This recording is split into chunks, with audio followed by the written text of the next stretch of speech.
Finalmente parei, consegui sentar. Então, pessoal, agora a gente vai voltar, vai retomar esse assunto.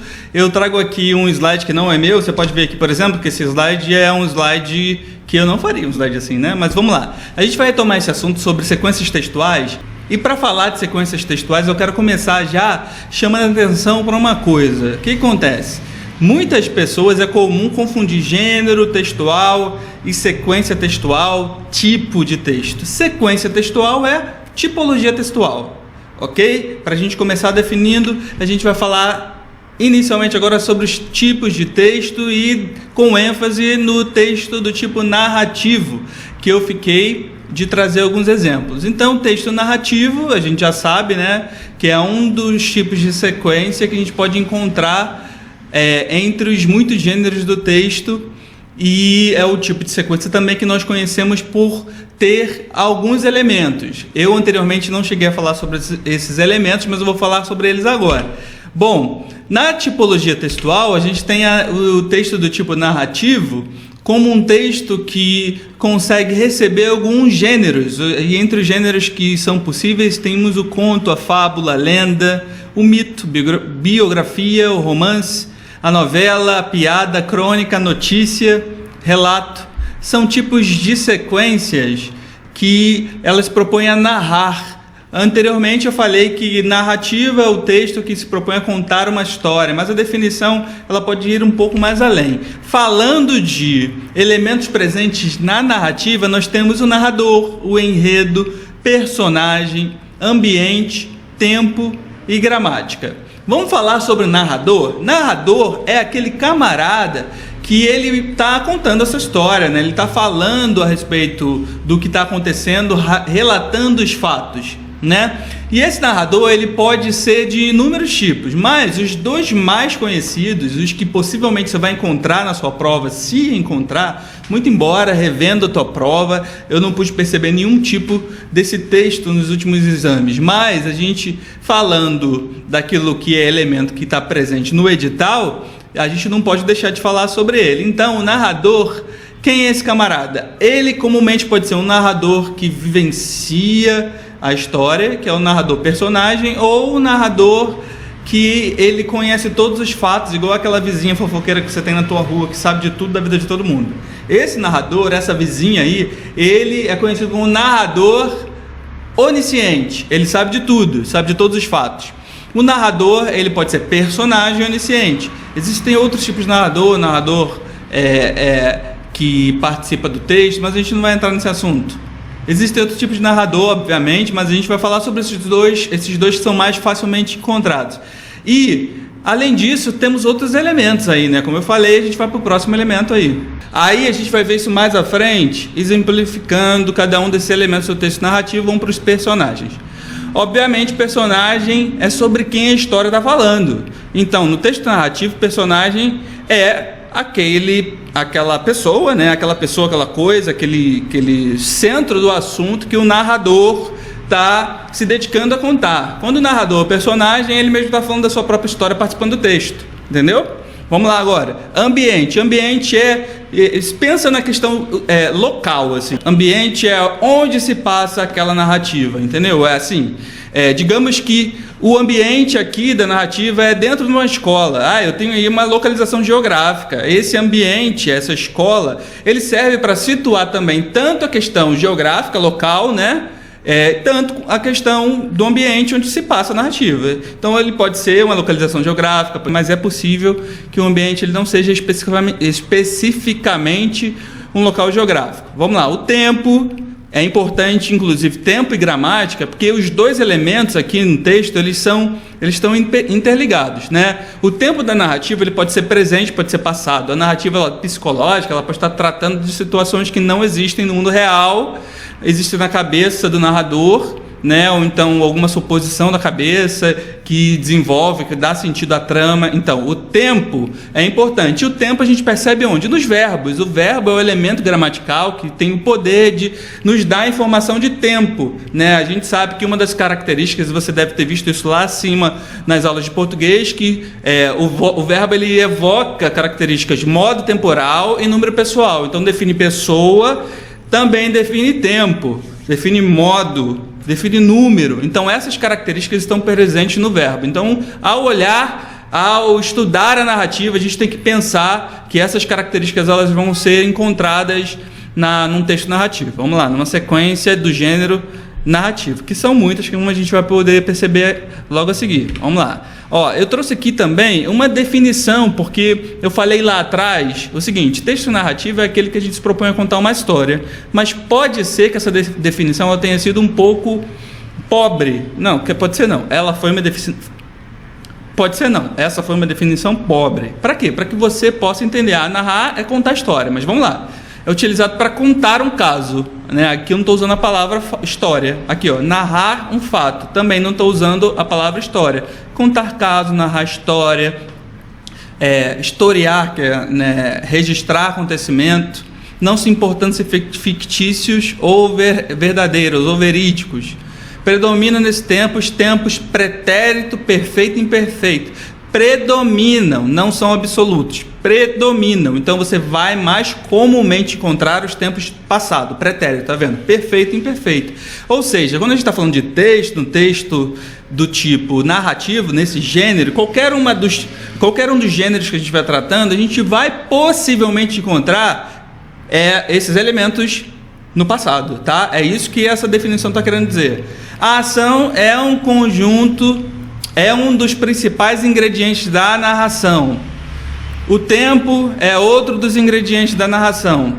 O autor muitas vezes utiliza de personagens que dialogam. Óbvio, narrativa tem que ser. Às vezes a gente buga para colocar as informações, né? Muitas vezes, porque eu tô colocando aqui, porque pode ser que não tenha, né? Vai que o autor ele seja o autor decide ser o narrador personagem, né? Não sei o que está na cabeça do camarada que faz uma narrativa, mas no geral, assim, se tem alguma história sendo contada, possivelmente vai ter personagem. Não tem como história contar sem personagem. As coisas não acontecem do nada, né? Aconteceu, a pedra caiu na cabeça do garoto. Pô, tem o garoto que sofreu e a pedra que atingiu a cabeça dele. São dois personagens, tá entendendo? Então não tem como não ter personagem. Então bugou aqui essa definição, tá? Então vamos lá. Bugou porque disse assim, pode conter, utiliza personagens. Não, tem personagens. Narrativa tem personagem.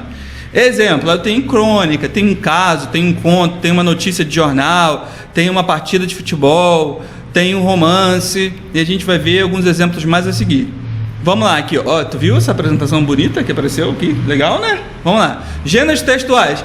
Como eu já falei anteriormente, eu estou massificando isso, definições. Inclusive, essa definição é de uma professora, que vou trazer o nome aqui que eu esqueci, vou até botar aqui embaixo, tá? Tipo de texto predominante em gêneros como crônica, romance e fábula. Essa definição ela trouxe. A gente vai ver aqui alguns dos exemplos que eu trouxe. Tá, você vê, por exemplo, aqui, que essa autora está tratando, como gênero de texto, a mesma coisa que a gente está estudando aqui, como tipo. Entendeu? Olha à frente. Definição: tipo de texto, sequência narrativa. Então a palavra tipologia ou sequência é a mesma coisa, tá? A sequência do texto. E você vai entender isso mais à frente, que pode acontecer de um texto, um único texto, uma carta, possuir vários tipos de sequência diferentes. Por exemplo, a carta, o camarada começou Rio de Janeiro, 10 de fevereiro de 2020. Ou seja, que tipo de texto é esse? Descritivo, tá? Aí o camarada fala assim, abra a porta quando você...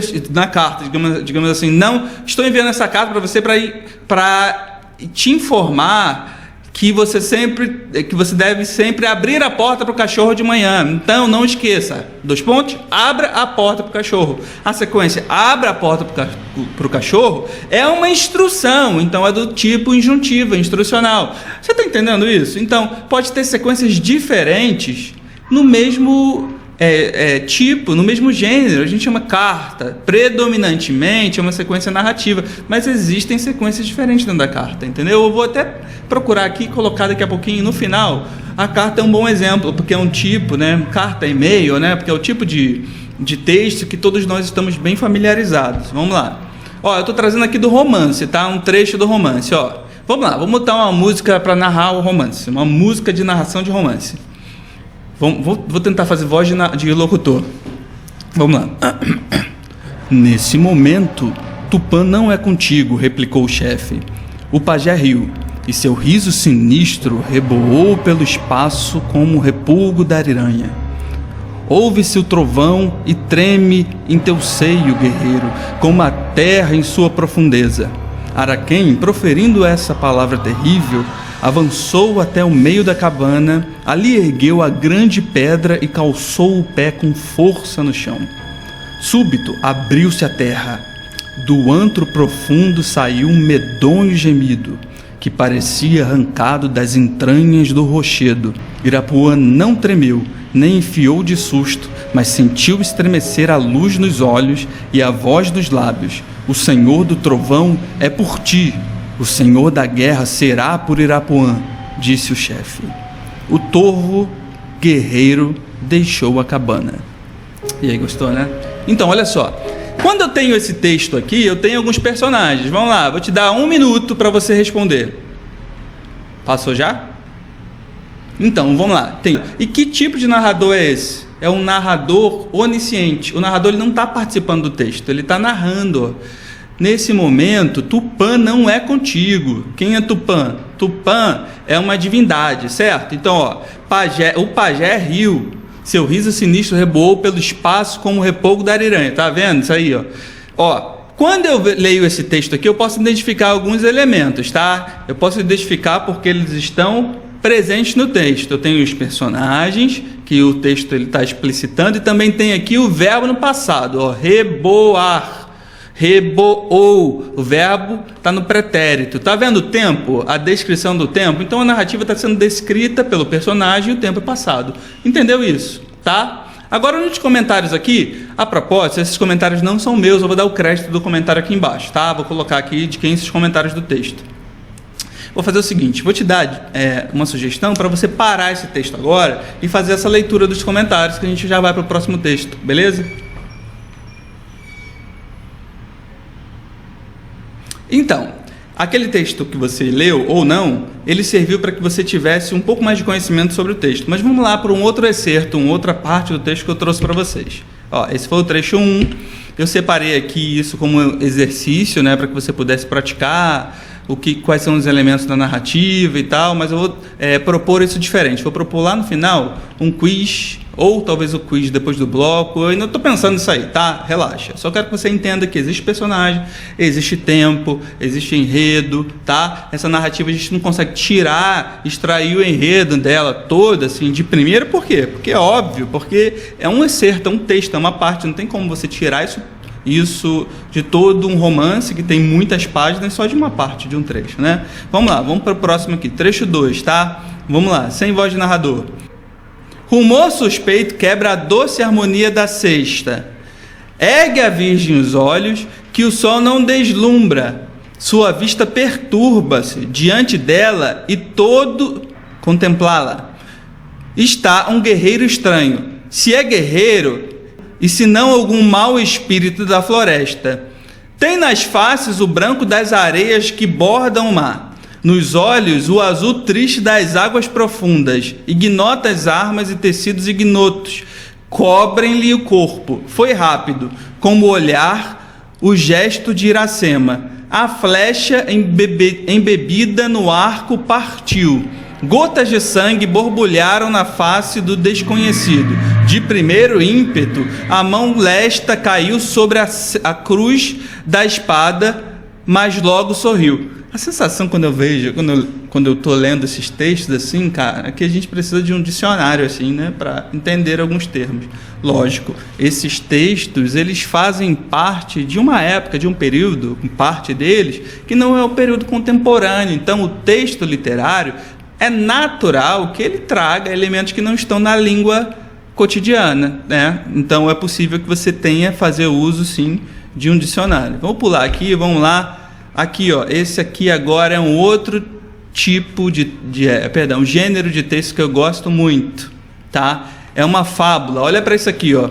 Essa fábula é conhecida como a raposa e a cegonha. Inclusive eu vou deixar abaixo um link com um vídeo para você entender essa fábula. Trabalhado para atribuir uma moral, né? Mas é um grande erro, porque a fábula ela tem um poder muito grande de passar lições, né? Então é muito importante a gente analisar isso aqui, tá? Então vamos lá, ó. Um dia a raposa convidou a cegonha para jantar. Querendo pregar uma peça na outra, serviu sopa num prato raso. Claro que a raposa tomou toda a sua sopa sem o menor problema, mas a pobre cegonha, com seu bico comprido, mal pôde tomar uma gota. O resultado foi que a cegonha voltou para casa morrendo de fome. A raposa fingiu que estava preocupada, perguntou se a sopa não estava do gosto da cegonha, mas a cegonha não disse nada. Quando foi embora, agradeceu muito a gentileza da raposa e disse que fazia questão de retribuir o jantar no dia seguinte. Assim que chegou, a raposa, como ganhar dinheiro extra, se sentou lambendo os beiços de fome, curiosa para ver as delícias que a outra ia servir. Tá, agora a gente está falando aqui de um outro ambiente. O ambiente aqui agora é a casa da cegonha, tá? Antes era a casa da raposa, o local onde foi servido o ambiente é o local onde foi servido o jantar a cegonha, agora é o local onde é servido o jantar a raposa. Vamos voltar lá no início do parágrafo. Assim que chegou a raposa, como ganhar dinheiro extra, se sentou lambendo os beiços de fome, curiosa para ver as delícias que a outra ia servir. O jantar veio à mesa numa jarra alta, de gargalo estreito, onde a cegonha podia beber sem o menor problema. A raposa, amoladíssima, só teve uma saída: lamber as gotinhas da sopa que escorriam pela jarra do lado de fora. Ela aprendeu muito bem a lição. Enquanto ia andando para casa, faminta, pensava: não posso reclamar da cegonha, ela me tratou mal, mas fui grosseira com ela primeiro. Moral da história: trate os outros como deseja ser tratado. Beleza? Então, legal essa fábula aí, né? Vamos lá, vamos continuar. Eu acho que eu trouxe outro texto, não estou lembrado aqui. Não, tem exercício. Beleza, vamos parar por aqui. Olha só, o que eu quero dizer para vocês agora, para a gente finalizar esse trecho, porque ainda tem alguns outros tipos de texto, são pelo menos 4. Eu vou sugerir você o seguinte, ó. Você que é candidato a fazer prova de concurso, pela minha experiência, pelo tempo que eu tenho visto os concursos acontecerem, eu não tenho percebido muita predominância dos outros textos, outros gêneros, no que diz respeito à redação. A gente vai colocar esse conteúdo aqui, mas eu seria inteligente para estudar esse conteúdo. Eu faria o seguinte: eu iria para o último vídeo dessa sequência de vídeo que fala sobre o texto argumentativo, dissertativo argumentativo, que é o texto que a gente vai ter que produzir uma redação. E depois eu voltaria com mais calma para ouvir os outros tipos de texto. Todos eles serão apresentados aqui, fica tranquilo, tá? Mas eu iria para o último porque eu avançaria o programa de estudos para já ir para a parte de produção de texto e ganhar um tempo aí, sobretudo você que não se sente muito preparado para fazer redação, tudo bem? E outra coisa também, senão esse vídeo ele fica muito longo, então a gente vai encerrar aqui em texto narrativo. Os próximos vídeos eu dou prosseguimento aos outros tipos de texto, e nos outros vídeos você pode, ou não, depende do seu tempo livre também. Às vezes você está somente estudando, então você consegue acompanhar isso direitinho. Tá bom, gente? Fica com Deus. Até o próximo vídeo.